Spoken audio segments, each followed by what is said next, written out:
বর্তমান যুগে আমরা মেয়েরা অনেক সময় আসলে একটা লাইফস্টাইল চাই, আমরা রিলেশনশিপ চাই না। কথাটা খুব বেশি সত্যি। অনেকেই হয়তো এটার বিপক্ষে কথা বলতে পারেন। এগেইন আমি বরাবরের মতোই অবশ্যই স্বাগতম জানাই ডিফারেন্ট ওপিনিয়ন বা ডিফারেন্ট ডিসকাশন। বাট একটু ঠান্ডা মাথায় আমরা এই টপিকটা বোঝার চেষ্টা করব। অনেক সময় আমি যেটা দেখি যে ফেসবুকে বিভিন্ন লেখা ঘুরে বেড়ায়, ইনস্টা বলেন বা সোশ্যাল মিডিয়ার প্ল্যাটফর্ম গুলোতেও ছোট ছোট কিছু ভিডিও ঘুরে বেড়ায়, যেগুলোতে প্রত্যেকটাতে একটা ইন্ডিকেশন থাকে যে আমরা মেয়েরা আজকাল বিভিন্নভাবে সংজ্ঞায়িত করি রিলেশনশিপ গুলোকে। এবং সেই সংজ্ঞায়িত করার মাঝখানে যে জায়গাটা খুব ইম্পর্টেন্স পায় যে আমার নিজের ফ্রিডম এবং আমার স্বাধীন চেতা মনোভাব, আমি ঠিক যেভাবে চাইবো আমি ওভাবেই চলবো। কেউ আমাকে কোনো রকম ভাবে বাধা দিতে পারবে না, কোনো ডিসএগ্রিমেন্ট আসবে না বা কোনো অপোজিট ওপিনিয়ন আসবে না। যদি এটা আসে, সাথে সাথে আমি এটা মনে করি যে আরেকজন মানুষ আমাকে নিয়ন্ত্রণ করার চেষ্টা করছে, আমার ব্যক্তি স্বাধীনতায় হস্তক্ষেপ করছে। এই কারণে এই কথাটা বললাম যে আমরা যখন একটা সম্পর্ক আমাদের চোখের সামনে ভেসে ওঠে, একটা সুন্দর সম্পর্ক আমাদের মানে চোখের সামনে এটাই তো ভেসে উঠবে যে একটা ছেলে মেয়ে বা একজন হাজবেন্ড ওয়াইফ সুন্দরভাবে হাসি খুশি একটা জীবন পার করছে, এবং আমরা খুব পছন্দ করি এই রকমের ভিডিওগুলো দেখতে।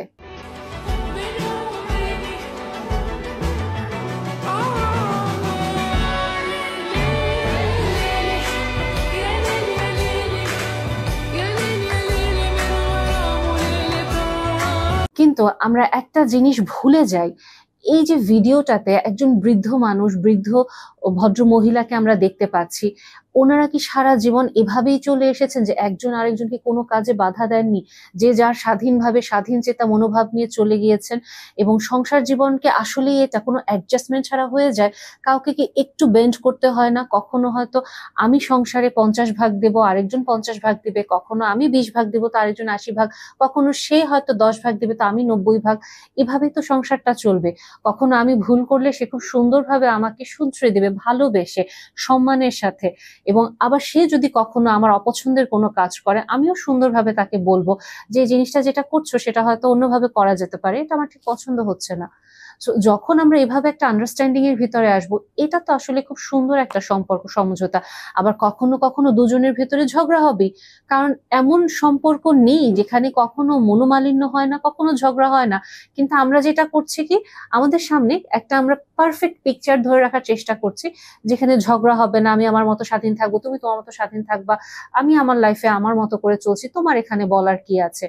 এবং অনেক সময় আমি এটা যেটা বলছিলাম যে ফেসবুকে বা ইনস্টাতে বা সোশ্যাল মিডিয়ার যে কোনো প্ল্যাটফর্মে বিভিন্ন রকমের ভিডিও থাকে বা পোস্ট থাকে। সো রিসেন্টলি আমার দুটা লেখা চোখে পড়লো, যেখানে লেখক কিছু বর্ণনা করছেন, যেখানে উনি ওনার যেই ভালোবাসা বা ভালো থাকার সংজ্ঞাটাকে উনি মনে করেন যেটা একপাক্ষিক একটা সিদ্ধান্ত এবং একপাক্ষিক একটা সংজ্ঞা, ভালোবাসা এরকমই হওয়া উচিত। আরেকজন মানুষ যদি অন্য একটা ডিসকাশন নিয়ে আসে, অন্যভাবে নিজেকে মনে করেন যে উনি ওনার জীবনে সুখী, ওনার পরিবারে, ওনার সংসারে, ওনার স্বামীর সাথে, ওনার কাছে এটা মনে হচ্ছে যেটা ভেগ, এবং উনি কখনোই ভালোবাসা বা ভালো থাকার সংজ্ঞাই জানেন না। সমাজ ওনাকে যেভাবে ভুল শিখিয়েছে ওভাবেই উনি নিজেকে মেনে নিচ্ছেন। তো লেখাটা আমরা একটু দেখে আসি।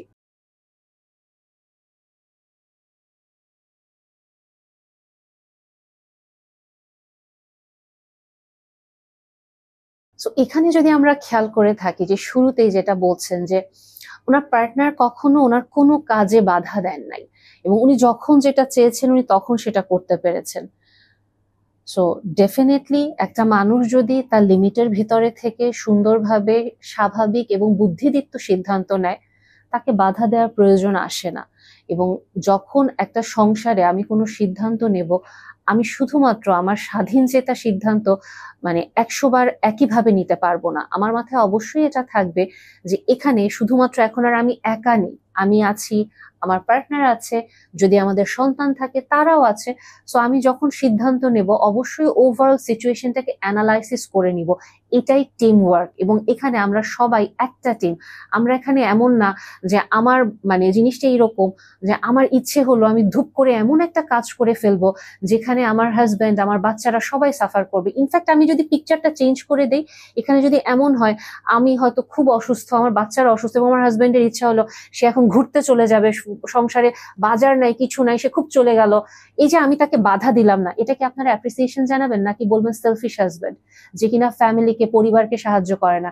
কিন্তু এই কাজে যখন একটা মেয়ে হয়তো করছে নিজের স্বাধীন চেতা মনোভাব, নিজের মতো করে ঘুরতে যাব, বা সিম্পলি এখানে যে এক্সাম্পলটা আছে 120 কিলোমিটার স্পিডে আমি গাড়ি চালাচ্ছি, আমার হাজবেন্ড আমাকে কিছু বলছে না, উনি গান গাচ্ছেন, সো এটা একটা স্বাধীন চেতা মনোভাব, ডেফিনেটলি হাজবেন্ড ওনাকে অ্যাপ্রিসিয়েশন জানাচ্ছেন। কিন্তু সেম জিনিস, বিলিভ মি, আমার পার্টনার যদি এভাবে গাড়ি চালায় এবং সেখানে যদি আমার 2 সন্তান থাকে, আমি কখনো জিনিসটা মানে শান্তভাবে নিতে পারবো না। সো নট নেসেসারি ওই সময়টাতে আমি চুপ করে থাকবো, ডেফিনেটলি আমি তাকে হয়তো কিছু বলতেই পারি যে প্লিজ স্পিডটা ঠিক করো। এই যে বলছি আমি, এটার মানে কি আমি আমার হাজবেন্ডের ব্যক্তি স্বাধীনতায় হস্তক্ষেপ করছি, আমি তাকে তার মতো করে বাঁচতে দিচ্ছি না? সো অনেক সময় আমরা যেভাবে একটা জিনিস পোর্ট্রে করি, আমরা আসলে খেয়াল করি না আমার একটা লেখার প্রভাব কত দূর যাবে।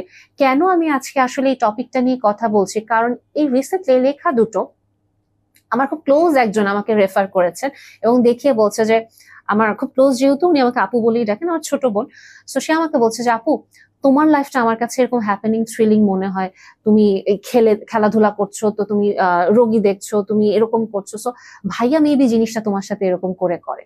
সো আমার কাছে তখন জিনিসটা ক্লিক করলো যে আসলে আমাদের যে নতুন প্রজন্ম যারা আসছে, ওদের কাছে মেসেজটা কি যাচ্ছে, সংসার জীবনটাকে ওরা কিভাবে দেখছে, এবং এখানে যে মেসেজটা দিচ্ছেন যে উনি যেমন ভাবে ইচ্ছা তেমন ভাবে চলছেন, এটা ওনার ব্যক্তি স্বাধীনতা, এই মেসেজটা সম্পূর্ণ ভুল।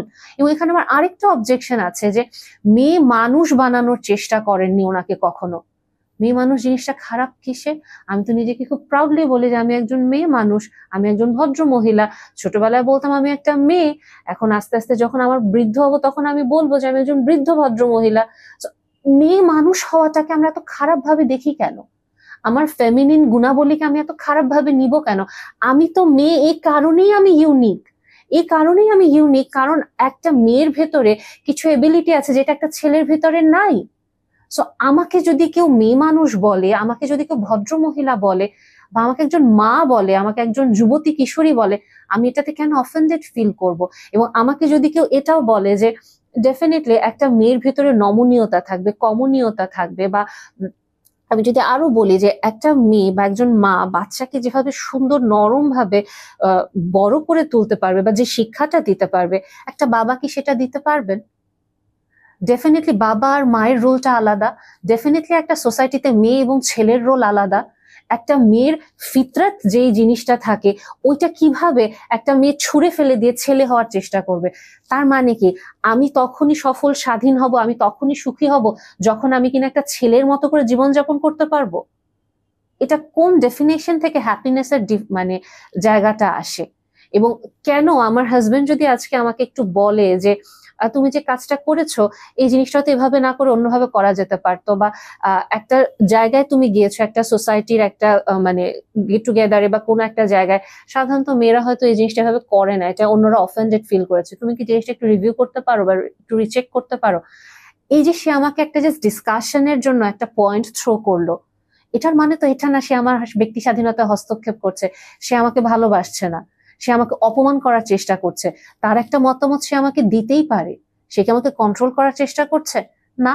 সে জাস্ট বলতে পারে, লেটস সে আমার প্রচন্ড ঠান্ডা লাগছে, এখন আমার যদি ইচ্ছা করে বৃষ্টিতে ভিজবো, তারপরে আমি 4-5টা গপ গপ করে আইসক্রিম খাবো, সে কি আমাকে এটা বলতে পারবে না যে এই কাজটা করো না, তুমি অসুস্থ হয়ে যাবা, তোমাকে আরেকদিন পেশেন্ট দেখতে হবে, বা তোমার বাচ্চারা অসুস্থ, তুমি অসুস্থ হয়ে গেলে ওরা অনেক নার্ভাস হয়ে যাবে?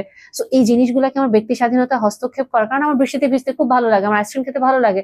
সো আমার যদি হুট করে একটা ইম্পালসিভ একটা আর্জ চলে আসে, একদিন দুদিন আমি করতে পারি, কতদিন আমি এরকম বেহিসেবি সিদ্ধান্ত নিব? সো আমি আগেই বললাম যে ফ্যামিলি একটা টিম, এবং এটা একটা টিম ওয়ার্ক হিসেবে আসবে। সো এখানে তো আমি একা সব সিদ্ধান্ত নিতে পারি না। ডেফিনেটলি আমরা রিস্ক নিব, ডেয়ারিং অ্যাক্টিভিটিস করব, সেখানে আমার পার্টনার আমাকে হেল্প করবে, বাট ওই জিনিসটা তখনই হওয়া সম্ভব হবে যখন কিনা আমিও তাকে কিছুটা দিব, সেও আমাকে দিবে, দুইজন দুইজনের ক্রিটিসিজম গুলো সুন্দরভাবে নিব, কনস্ট্রাকটিভ ক্রিটিসিজম, ডিসকাশন আসবে। আমি লেখকের সব জায়গায় অপোজিশন দিচ্ছি না ওনার লেখায়, ওনার লেখার কিছু জায়গা আসলে অনেক সুন্দর, ডেফিনেটলি একসাথে বৃদ্ধ হওয়া, একজন আরেকজনকে ভালোবাসা, সম্মান করা, একজন আরেকজনের জন্য কাঁধ এগিয়ে দেওয়া, তার স্বপ্নটাকে নার্চার করা, এটা খুব ইম্পর্টেন্ট। এটা একটা হেলদি রিলেশনশিপ। আমি নিজেও এটা অ্যাকনলেজ করি এবং আমি এটা সব সময় বলি। বাট এরপরে উনি যেটা করলেন, আরেকজন ভদ্র মহিলাকে উনি ছোট করলেন। আসলে আমরা এই জিনিসটা তো জানি যে আমাদের সোসাইটিতে আসলে অনেক সময় অনেক দায়িত্ব জ্ঞানহীন পুরুষ মানুষ আছে, আবার অনেক সময় অনেক বেশি কন্ট্রোলিং, ডমিনেটিং বা অনেক বেশি অ্যাগ্রেসিভ, টক্সিক মহিলা মানুষ আছে। সো যখন আমরা জিনিসটাকে এভাবে বলবো যে আমার ব্যক্তি স্বাধীনতা হস্তক্ষেপ না করাটাই ভালো থাকা, ভালোবাসা, তখন যখনই ডমিনেটিং, কন্ট্রোলিং, টক্সিক মেয়েরা থাকে, ওরা জিনিসটাকে আরো বেশি এটাকে মানে আমি বলবো যে ইন্টারনালাইজ করে। কেন করে? কারণ তার মন মতো একটা পোস্ট সে পেয়েছে এবং জিনিসটা খুবই ন্যাচারাল। আমি আমার সাপোর্টে দেখছি অন্যরা আমাকে কমপ্লেন করছে, কিন্তু এই লেখাটা আমার সাপোর্টে, সো আমি এটা নিব, এটা আমি প্রিচ করবো। এবং যারা অবিবাহিত আছে ওরা জিনিসটাকে ফ্যান্টাসাইজ করবে। সো জীবনটা এরকম হওয়া সম্ভব, কিন্তু তার মাথায় এটা আসবে না যেখানে অ্যাডজাস্টমেন্টেরও অনেক কিছু থাকবে এবং আমাকে অনেক সময় জিনিসটা ছাড় দিয়ে আস্তে আস্তে করে জিনিসটা সুন্দর করতে হবে। সব সময় এই জিনিসগুলো আমি একতরফা পাবো না। এবং আরেকটা পয়েন্ট আমি যেটা বললাম যে অনেক সময় যদি একজন ভদ্র মহিলার জীবনে একজন হাজবেন্ড আসলো, সাদা মাটা এভারেজ গড়পড়তা একজন ভদ্রলোক, যে কিনা আসলে আমাদের সমাজে যেভাবে চলে আসছে সে ওভাবে করে শিখে এসেছে, কিন্তু তার মনটা ভালো, কিন্তু সে সমাজের বাহিরেও যে চিন্তা করা যায় বা আউট অফ দ্য বক্স চিন্তা করা যায়, সমাজের বাহিরে শব্দটা ঠিক হবে না, আউট অফ দ্য বক্স চিন্তা করা যায়, এটা হয়তো তার মাথায় নেই, বাট তার ভেতরটা ভালো। এবং যদি একজন ভদ্র মহিলা বা একজন স্ত্রী আসলে ভালোবাসা দিয়ে মন থেকে আস্তে আস্তে করে তার সংসারটা গড়ে নেয়, কিছুটা অ্যাডজাস্টমেন্ট করে তার হাজবেন্ডের সাথে একটা ভালো সম্পর্ক করে, এবং তখন হয়তো গল্প ছলে সে যদি কাউকে এটা শেয়ারও করে যে হ্যাঁ লাইফে আমি এরকম কিছু অ্যাডজাস্ট করেছি, কিন্তু এখন আমরা ভালো আছি আলহামদুলিল্লাহ, ও আমাকে কোনো রকম বকা দেয় না, কিছু বলে না, আমাকে আমার মতো করে চলতে দেয়, এটা আমার খুব ভালো লাগে। সমস্যা কোথায় এই কথাটা বলাতে? এখন যদি আমার হাজবেন্ড এটা বলে যে হ্যাঁ আমার ওয়াইফ আমাকে কোনো রকম ভাবে অপমান করে না, আমার ফ্রেন্ডদের সাথে আমাকে একটু হ্যাং আউট করতে দেয়, আমাকে আমার মতো করে একটু গেমস খেলতে দেয়, বা আমি যদি 1 মাসের জন্য কোনো ট্রাভেলে যেতে চাই সে সেটা আমাকে অ্যালাউ করে, ও কোনো রকম কন্ট্রোলিং কোনো ইয়ে করে না, আন্ডারস্ট্যান্ডিং, বা আমাকে ওরকম ভাবে রাত জাগার জন্য পুশ করে না বাবু দেখার জন্য, সে হয়তো ওটা ম্যানেজ করছে, আমি সকালবেলা এটা ম্যানেজ করছি। তার মানে জিনিসটা কি, সে আমাকে এই যে অ্যাকনলেজমেন্ট গুলা দিল, এটা সে দিতে পারবে না? আমি কি আসলে এই কাজগুলো করি নাই? নাকি একটা মেয়ে যদি অ্যাকনলেজমেন্ট দেয় তখনই আমরা বলি ও তুমি এটাকে ভালো স্বামী বলছো? এটা তো ভালো স্বামী না, এটা ছেলে হিসেবে করার ওর কর্তব্য। কিন্তু আমার হাজবেন্ড যদি এটা বলে তখন তো আমরা এটা বলি যে হ্যাঁ আসলে তোমার ওয়াইফ অনেক ভালো, তুমি খুব লাকি, এটাও তো তাকে বলা হয়। সো সে যখন বলছে এটা তাহলে আমার জন্য প্রশংসা, কিন্তু আমি যখন বলছি তাহলে এটা মানে কাইন্ড অফ আমি একটা ভুল সমাজ থেকে শিখেছি। সো এক একজনের কাছে ভালো থাকার সংজ্ঞা, ভালোবাসার সংজ্ঞা তো এক এক রকম। আমি যদি আরেকটু ডিপার সেন্সে যাই, কারণ আমি তো রেগুলার কাপল কাউন্সিলিং করি বা এই কেসগুলো ডিল করি, অনেক ক্ষেত্রে একটা মেয়ের হাতে থাকে না যে সে তার স্বপ্নগুলোকে পুরোপুরি তার মতো করে বাস্তবায়ন করবে। সে হয়তো মন্দের ভালো একজন দায়িত্ব জ্ঞানহীন স্বামীর চেয়ে একটু বেটার একটা ভার্সন পেয়েছে, সে কি তাহলে ওই স্বামীটাকে নিয়ে সারা জীবন হাহুতাশ করবে? কারণ লেখকের মানে ভাষ্য মতে ভালোবাসার সংজ্ঞাটা এরকম না, অন্যরকম। স্বামী আসলেই তো স্বামী মনিব না, আমি ওনার সাথে একমত, বাট স্বামী যে ভার্সনটা উনি দাঁড় করাচ্ছে, এখন একজন বেচারি ভদ্র মহিলা, তার লাইফে এরকম স্বামী আসেনি, সে মন্দের ভালো খারাপের চেয়ে একটু ভালো স্বামী পেয়েছে। সো সে সারা জীবন আফসোস করে যাবে? সে সারা জীবন একটা কষ্ট কষ্ট কষ্ট এটার ভিতরে থাকবে? নাকি তার উচিত হবে তার ডিভোর্স দেওয়ার কোনো অপশন নাই, তার লাইফের সামনে অন্যদিকে যাওয়ার কোনো অপশন নাই, এই মানুষটার সাথে সে যদি গ্র্যাটিটিউড প্র্যাকটিস করে, তার নিজেকে আস্তে আস্তে করে তার থট প্রসেসটাকে রিশেপ করে, এটাকে অ্যাকসেপ্ট করে মডিফাইড ওয়েতে তার জীবনটাকে গড়ে তোলে, এইটা কি বেটার না? লেখকের এই লেখাটা পড়ার পরে উনি কিছুক্ষণ মন খারাপ করবেন, কাঁদবেন, আফসোস করতে থাকবেন, এবং ওনার জীবনে যতটুকু ভালো লাগা উনি তৈরি করেছিল আবার ওটাকে উনি কমপ্লিটলি মানে ফেলে দিয়ে উনি একটা অসুখী জীবনযাপন করতে থাকবে এবং আরো হাজবেন্ডের সাথে কমপ্লেন করতে থাকবে, কারণ উনি জানে ওনার হাজবেন্ড চেঞ্জ হবে না। আমি যেটা বললাম, দায়িত্ব জ্ঞানহীন হাজবেন্ডের চেয়ে সে মন্দের চেয়ে একটু ভালো ছিল, এবং এটাতে তো তার হাজবেন্ড আরো বেশি বিগড়ে গেল এবং তাদের সম্পর্ক তো আরো বেশি অবনতি হলো।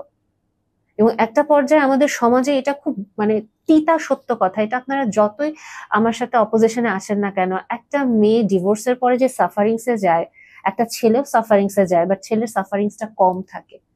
সো আমি সুখী নাই, আমার হাজবেন্ড আমাকে সুখী করতে পারছে না, সে আমার সাথে খারাপ আচরণ করে, বা ভালোবাসার যে তথাকথিত সংজ্ঞা আমাকে শেখানো হচ্ছে এই সোশ্যাল মিডিয়াতে, এটা আমার হাজবেন্ড ফুলফিল করতে পারছে না, এজন্য আমার তো তাকে ছেড়ে চলে যাওয়া উচিত, কারণ আমি তো তাকে মডিফাই করতে পারতেছি না, আমি তাকে চেঞ্জ করতে পারতেছি না, সো বেটার আই লিভ হিম।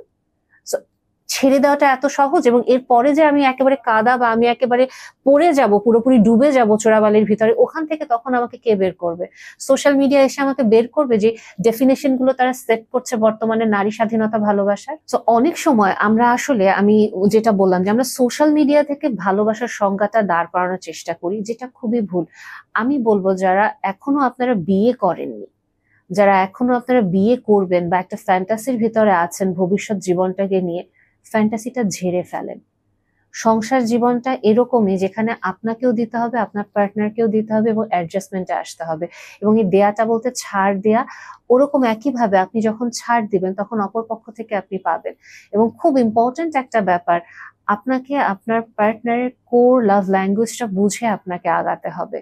এবং যেটা নিয়ে আমি অসংখ্য ভিডিও করেছি, আমি বারবার এই জায়গাগুলো নিয়ে কথা বলি, কারণ আমি দেখি খুব বেসিকের জায়গাগুলোতে আমরা ভুল করি। এবং আমরা না এরকম খুব ফেমাস কিছু লেখা, ফেমাস কিছু ছোট ছোট ভিডিও দেখে আমরা ইনফ্লুয়েন্স হয়ে যাই, এবং যেটা আসলে আমার করণীয় ওটা আমরা মিস করি। এবং আমরা শুধু অন্যের দিকে কমপ্লেন করতে থাকি, তুমি তো এটা দিলা না, তুমি তো এটা করলা না, তুমি তো এটা করলা না। হ্যাঁ, আমি তো ফেসবুকে পড়েছি। ফেসবুক, সোশ্যাল মিডিয়ার লেখা আপনার জীবন চেঞ্জ করবে না এভাবে, একটা দুটো লেখা। আপনার নিজেকে আপনার বুদ্ধি খাটাতে হবে যে কোন স্ট্র্যাটেজি ফলো করলে আমি আসলে লাইফে ভালো থাকবো। এবং আলটিমেটলি আমি অনেক পরিবারই দেখেছি, এবং বর্তমানে অনেক স্ত্রীরাই 9টা 5টা চাকরি করে, তারা তাদের সন্তানেরও দেখভাল করছে, এবং তারপরে তখন সে বাসায় আসছে, তাকে অসম্ভব পরিশ্রম করতে হয়, এবং আসলেই হাজবেন্ড দায়িত্ব নেন না। আর আসলেই হাজবেন্ড তার সংসারের প্রতি খুবই উদাসীন থাকে, বেখেয়াল থাকে। এবং অনেক সময় আমি এরকমও দেখেছি, উনি কমপ্লিটলি মানে ওনার বুদ্ধি বলেন, ওনার পড়াশোনা বলেন, শিক্ষাগত যোগ্যতা, আর্থিক দিক থেকে উনি পুরোপুরি সচ্ছল, এবং তারপরে উনি হাজবেন্ডের কাছ থেকে অ্যাবিউজ সহ্য করে যাচ্ছেন। কারণ সব সময় হয়তো আমরা লাইফে চাইলে অনেক ডিসিশন নিতে পারি না, কিন্তু যখন এই লেখাগুলো আমাদের সামনে আসে, এটা বলা যেতে পারে কারো কারো হয়তো চোখ খোলে, ঠিক আছে, কিন্তু কারো কারোর জন্য এটা প্রচন্ড কষ্টকর। কাটা ঘায়ে নুনের ছিটা, বা তার পুরনো ক্ষতটাকে একবার দগদগে করে তোলা। কারণ অনেক সময় আমাদের কিছু সিচুয়েশন থাকে না যে আমরা কিছু হার্ড ডিসিশন নিয়ে নিব, এবং লাইফে সম্পর্কটা ভেঙে ফেলা, ছেড়ে দেয়া এত সহজ না। এবং আজকে আমি হয়তো বুঝতে পারতেছি ভালোবাসাটা কি রকম, আমি আমার পার্টনারকে বুঝাতে পারবো কি, আমি চেঞ্জ করতে পারবো? ডেফিনেটলি না। এবং আরেকটা জিনিস যেটা খুব ইম্পর্টেন্ট, সংসারে এক একজনের ভালো থাকার, ভালোবাসার সংজ্ঞা পুরোপুরি আলাদা। আমার কোনো রাইট নাই আরেকজনকে আমি ছোট করব। এই জন্যই আমি আজকে এই পয়েন্টটা নিলাম, এই লেখাটা আমি চোখে পড়লো যে আমরা যেন এরকম লেখা ফ্যান্টাসাইজ না করি। লেখকের অবশ্যই কিছু পয়েন্ট খুব সুন্দর, আমি এটা একটু আগেও বলেছি, এখনো বলছি, বাট পুরো কথাটাতে সে বেশ বড় একটা অংশ আমাদের সমাজে মহিলারা যেভাবে জীবনটা পার করছে তাদেরকে অপমান করা হচ্ছে, এটার রাইট উনি রাখেন না। এবং বড় একটা অংশকে মিসগাইড করা হচ্ছে, ফ্যান্টাসির ভিতরে নিয়ে যাওয়া হচ্ছে, এবং যারা কিনা বিয়ের পরে খুব বাজেভাবে স্বপ্নটা ভেঙে যায়, এবং খুব বাজেভাবে তারা ফল করে, এবং আলটিমেটলি তখন ওনারা আমাদের কাছেই আসেন হেল্প সিক করতে। আরেকটা লেখা নিয়ে আমি একটু বলবো, এই লেখাটাও একটু দেখি আমরা।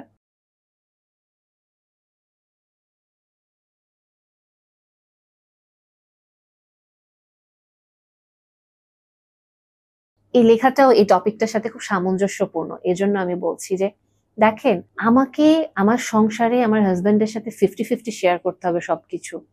কেন শেয়ার করতে হবে? বিদেশি ভদ্রমহিলাই জিনিসটা বলছেন যে উনি মানে কোন জীবনটা বেছে নিতে চান। সো যদি আজকে আমার টাকা কামানোর কোনো ইচ্ছা না থাকে, এবং আমি যদি আজকে হাউসওয়াইফ হই, আমার কি তাহলে বেঁচে থাকা উচিত না? আমি কোনো তেজোদ্দীপ্ত ভদ্রমহিলা না, আমার মেরুদণ্ড নাই? আমি তো এরকম অসংখ্য ভদ্রমহিলার উদাহরণ দিতে পারবো যারা হাউসওয়াইফ, প্রচন্ড বুদ্ধিমত্তার মানুষ এবং প্রচন্ড তেজোদ্দীপ্ত, এবং তাদের ভেতরে এবিলিটি আছে, যদি তারা কখনো কোনো বিপদে পড়ে তারা দ্রুত সংসারের হাল ধরতে পারবে, এবং তারা 1 সেকেন্ড ডিলে করবে না এটা বা তার সংসারটা তাকে আগলে নেওয়ার জন্য। সো কেন আমরা বর্তমানে এরকম একটা ধারণার ভিতরেই যাচ্ছি যে একটা মেয়েকে বুদ্ধিমত্তা রাখতে গেলে, মেরুদণ্ড সোজা রাখতে হলে তাকে চাকরি করতে হবে, তাকে টাকা উপার্জন করতে হবে? সো আমি কি তাহলে যারা হাউসওয়াইফ আছেন আমি ওনাদের সবার লাইফটাকে কি পুরোপুরি বাদ দিয়ে দিচ্ছি? আমি কি ওনাদের ক্যারেক্টারটাকে আমি যেটা বলবো যে একেবারে আমরা যেটা বলি জুবুথুবু ভিকটিম রোল প্লে করা একজন ভদ্রমহিলা বা মেয়ে মানুষ? কিন্তু আমি যদি বলি আমি তো এরকমও অসংখ্য মেয়েদের সাথে বসি, ভদ্রমহিলাদের সাথে বসি, যেখানে আমি একটু আগেও বলে আসছি যে উনি ইন্টেলেকচুয়ালি যথেষ্ট শার্প, উনি ক্যারিয়ারের দিক থেকে মানে পুরোপুরি হায়েস্ট অ্যাচিভমেন্টে উনি পৌঁছে গেছেন, ওনার টাকা পয়সার দিক থেকে কোনো কমতি নাই, বাট স্টিল উনি ভিকটিম রোল প্লে করে যান। স্টিল উনি কোনো ডিসিশন নিতে পারেন না। ইভেন উনি ওনার ফ্যামিলিতে হয়তো 50% না, উনি 60 to 70% কন্ট্রিবিউট করেন, এরপরে উনি সিদ্ধান্ত নিতে পারেন না। এটা তো একটা মানুষের চিন্তা বা আমি যদি বলি মানসিকতার আসলে অনেকখানি নির্ভর করে যে আমি কি আসলে তেজোদীপ্ত বুদ্ধিদীপ্ত একজন মানুষ হব নাকি। এবং কেন আসলে আমার পার্টনারের সাথে আমাকে ঘুরতে গেলে কাইন্ড অফ এরকম যে তুমি যদি 5 টাকা দাও আমিও 5 টাকা দিব, কেন এটা আমাকে করতে হবে? একটা টিম ওয়ার্ক এভাবে কেন আমাকে মাথায় নিয়ে রাখতে হবে কন্টিনিউয়াসলি যে না আমি অর্ধেক দিব সে অর্ধেক দিবে, না হলে আসলে সংসার হবে না? জিনিসটা কি আলটিমেটলি এভাবে করে আসলে সংসার জীবন চলে, একবার 50-50 ভাগাভাগি করে? তাহলে কি ওটা আসলে সংসার জীবন বলা হয়? এবং এখানে আমি আরো যদি বলি যে অনেক সময় অনেক ক্ষেত্রে একজন হাজবেন্ড যেভাবে একটা মেয়েকে প্রোটেক্ট করতে চায় বা যেভাবে প্রোভাইড করতে চায়, ডেফিনেটলি সবসময় আমাদের মেয়েদের মেন্টালিটি এখনো ওরকম হয় নাই। আমরা সবসময় এটা পছন্দ করি না। এবং আমি এরকম অসংখ্য ভদ্র মহিলার সাথে বসেছি এবং মেয়েদের সাথে বসেছি যাদের হাজবেন্ড সিম্পলি ফ্রিল্যান্সিং করেন, উনি অফিস করেন না, বাসায় থাকেন, এটাই ওনারা নিতে পারে না যে ও কেন বাসায় থাকে, ও পুরুষ মানুষ, ও ঘরের বাইরে থাকবে, ও চাকরি করবে, এটাই তো অনেকে নিতে পারে না। আমরা মেয়েরাই নিতে পারি না, এটা ছেলেরা তো পরের কথা বলতেছি। এবং অনেক সময় আমরা মেয়েরা এটাও নিতে পারি না যে কাইন্ড অফ আমার হাজবেন্ড তার ড্রিমটা পারসু করবে, এর জন্য সে আমার উপরে ডিপেন্ড করবে। আমি হয়তো মানে গুড একটা অ্যামাউন্ট আর্ন করি, প্রয়োজন পড়বে না, আমি একাই চালাতে পারবো, বাট স্টিল মেয়েটা ডিপ ডাউন ইনসাইড এটা নিতে পারে না। যতই বলুক আমি একজন স্বাধীন চেতা মেয়ে, আমি অবশ্যই আমার হাজবেন্ডকে সাপোর্ট করব, আমি ওকে অবশ্যই ওর যা প্রয়োজন ওর স্বপ্ন পূরণের জন্য আমি ওকে হেল্প করবো, স্টিল হাজবেন্ডকে সে টন্ট করে তুমি কি করতেছো তোমার লাইফে, আমি সোসাইটিতে মুখ দেখাতে পারি না, আমি কাউকে বলতে পারি না তুমি কি করছো। সো নট নেসেসারি সব সময় আসলে ছেলেরা আসলে ভিলেইন থাকে সমাজে, বা নট নেসেসারি সব মেয়েকে টাকা উপার্জন করতেই হবে। বাট হ্যাঁ, বর্তমানে যে জিনিসটা যে অবস্থাটা সমাজে দাঁড়াচ্ছে, আমি অলওয়েজ মেয়েদেরকে বলি যে আপনাকে অবশ্যই আপনার একটা ইনকাম সোর্স রাখা উচিত, সাইডে একটা ওয়ে আপনার চিন্তা করা উচিত, এবং একটা সেভিংস আপনার নিজের জন্য পার্সোনালি রাখা উচিত, অবশ্যই এটা রাখা উচিত। কিন্তু জিনিসটা যদি এরকম হয়, আমি জিনিসটা আমার এক্সপিরিয়েন্স শেয়ার করছি, অনেকগুলো কেসের সামারি আমি বলছি। আমি বর্তমানে এই প্যাটার্নটা আমি অনেক ফ্যামিলিতেই দেখি, কাইন্ড অফ এরকম, আমি যদি রুটি ভাজি, তুমি যদি রুটি নাও বানাও, তুমি তাও আমার পাশে দাঁড়ায় থাকবা, তুমি রুটি নিয়ে টেবিলে সার্ভ করবা, তোমার যদি কোনো কাজ নাও থাকে, মানে আমি যা করবো তার অর্ধেকটা তোমাকে করতে হবে। একটা টুথপেস্টও যদি কিনি, একটা জয়েন্ট অ্যাকাউন্ট থাকবে, তুমি 10 টাকা দিবা, আমিও 10 টাকা ওখানে জমা করে দিব। আলটিমেটলি মেয়েরা হাঁপায় যায় এরকম করে লাইফ লিড করতে করতে। কেন হাঁপায় যায়? কারণ খুব সুন্দর একটা পয়েন্ট যেটা আমি বলি আমরা মেয়েরা মিস করি, দেখেন আপনি একটা ছেলের সাথে কাঁধে কাঁধ মিলিয়ে টক্কর দিয়ে চলার চেষ্টা করতেছেন, তুমি যা করতেছো আমিও করতেছি, তুমি যেভাবে চলতেছো আমিও করতেছি। অনেক সময় ছেলেরা তো লজিক্যাল থাকে, মেয়েরা তো ইমোশনাল থাকে। সো ছেলেটার মাথায় লজিক্যালি ওভাবেই কাজ করে, আমার ওয়াইফ তো আমার মতো করেই চলতেছে, সো তার ইমোশনাল পার্টটাকেও ছেলেটা তার মতো করে সাজায় ফেলে, সো ও তো আমার মতোই তাইলে। কারণ সে নিজেকে মেয়ে মানুষ হিসেবেও দেখতে চায় না, সে বলতে চাচ্ছে যে সে আমার মতোই আছে। সো ডেফিনেটলি অনেক ক্ষেত্রে একটা ছেলে তার মতোই ইনসেনসিটিভ বা লজিক্যাল ওয়েতেই মেয়েটাকে ট্রিট করা স্টার্ট করে, এবং একটা পর্যায়ে মেয়েটা তখন এটা নিতে পারে না, সে সাফোকেটেড ফিল করা স্টার্ট করে যে এরকম কেন হবে। বাট মেয়েটাই তো কখনো বুঝতে দিচ্ছে না যে আমি একজন মেয়ে, আমার মেয়ে হওয়ার কারণে আমার নিজের ভিতরে কিছু কোর প্যাটার্ন আছে ফিমেল হিসেবে, এবং এই জায়গাগুলোতে আমাকে তোমাকে এভাবে সাপোর্ট দিতে হবে। এটা আসলে একটা ছেলে বুঝবে না আপনি যদি নিজেকে এটা খুলে না বলেন। কিন্তু আমরা এক্সপেক্ট করি যে আমি নিজেকে অলওয়েজ তার প্রতিযোগী হিসেবে রাখবো, অলওয়েজ আমি তার সাথে টক্কর মিলিয়ে চলবো, তারপরেও একটা ছেলে এভাবে দেখবে আমাকে যে না আমি একটা মেয়ে, আমার কিছু জিনিস তাকে আলাদা করে দেখতে হবে, ইমোশনাল পার্ট গুলা না, এটা ছেলেরা বুঝতে পারে না, অনেক সময় ধরতে পারে না। সে আপনাকে তার বাডি ভাইবে নিয়ে যায়, সে তার ওই যে ছোটবেলার ব্রাদারহুড ওই প্যাটার্নই আপনাকে নিয়ে ফেলে। এবং যখন আমি হাজবেন্ডের সাথে এটা বলি, তখন সে খুব অবাক হয়ে বলে জিনিসটা এরকম, বাট ও তো কখনো আমাকে বলে নাই, আমি তো মানে কাইন্ড অফ ওর সাথে তো আমার খুব ফ্রেন্ডলি সম্পর্ক, মানে উই আর বাডিজ। সো আপনি খেয়াল করে দেখেন আপনার হাজবেন্ডকে আপনি কোন ভাইব দিচ্ছেন। এবং আরেকটা জিনিস আমি যদি বলি যে লাস্ট লাইনটা যে ফুটানি করার কথাটা, দেখেন একটা জিনিস কি, যে যে কথা শোনানো সে তো এমনিও শোনাবে অমনিও শোনাবে। আপনার হাজবেন্ড যদি আপনাকে টাকা দিয়ে কথা শোনায়, তার মানে তার মেন্টালিটিটা ন্যারো। আমি যেটা বললাম, দায়িত্ব জ্ঞানহীন একটা মানে পুরুষ মানুষ, সে ওরকমই একজন পুরুষ মানুষ। যার কথা শোনানো সে তো এটাও শোনাতে পারে, তার স্ত্রী যদি কমপ্লিটলি সলভেন্ট থাকে, আমি অ্যালাউ করি দেখি তুমি চাকরি করো, এবং চাকরি করে তুমি আমাকে ফুটানি দেখাতে পারতেছো। সো আপনি তো টাকা কামালেও কথা শুনবেন, টাকা না কামালেও কথা শুনবেন। এটা তো মেন্টালিটির ব্যাপার। এখানে 50-50 কন্ট্রিবিউশনের ব্যাপারটা কোথায়?